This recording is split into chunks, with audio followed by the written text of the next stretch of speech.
ఆంధ్రప్రదేశ్ రైతు సంఘాల సమన్వయ సమితి ఆధ్వర్యంలో ఏబిఎం కాంపౌండ్ నుంచి వియాసీ వరకు భారీ ర్యాలీ నిర్వహించారు. ఈ కార్యక్రమంలో అన్ని వ్యవసాయ ఉత్పత్తులకు మద్దతు ధరలను పెంచి చట్టం చేయాలని ర్యాలీ నిర్వహించారు. ఈ కార్యక్రమంలో ముఖ్య అతిథులుగా కాంగ్రెస్ పార్టీ జిల్లా అధ్యక్షులు చేవూరు దేవకుమార్ రెడ్డి, చిరసాని కోటిరెడ్డి, గంగపట్నం రమణయ్య, మురళి వెంకయ్య, సునీతమ్మ, వివి రమణయ్య, కొండయ్య, వేటూరి శ్రీనివాస్ రెడ్డి తదితరులు పాల్గొన్నారు.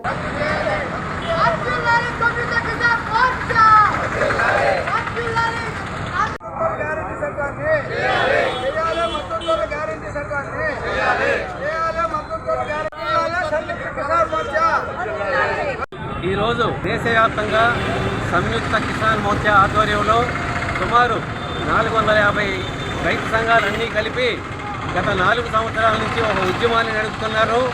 2020-21లో మోడీ గారు 3 వ్యతిరేక చట్టాలని రద్దు చేసుకుంటున్నాం. అట్లాగే చట్టబద్ధత రైతుల నుంచే పంటలన్నింటికి కూడా చట్టబద్ధత కల్పించేటట్టు చట్టాన్ని తీసుకొస్తామని చెప్పారు.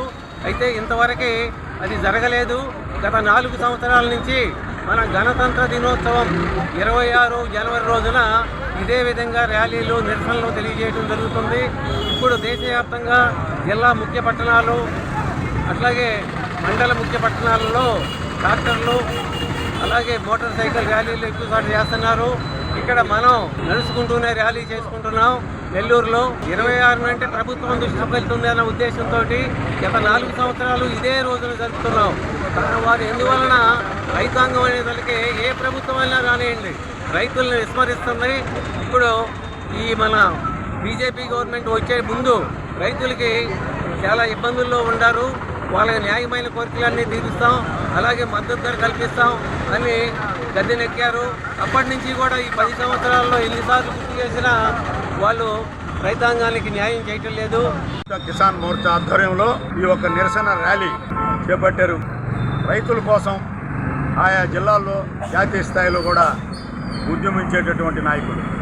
ఈరోజు ఇప్పుడుండే బీజేపీ ప్రభుత్వం కేంద్ర స్థాయిలో నిరంకుశంగా రైతులను అణిచివేయాలనే ధోరణిలో, రైతులను అణగదొక్కాలనే ధోరణిలో, రైతే రాజు అనే నినాదంతో కాంగ్రెస్ పార్టీ ఆనాడు ముందుకు చేసుకొచ్చిన సందర్భాలని మేము గుర్తు చేయాలి, చెప్పక తప్పదు.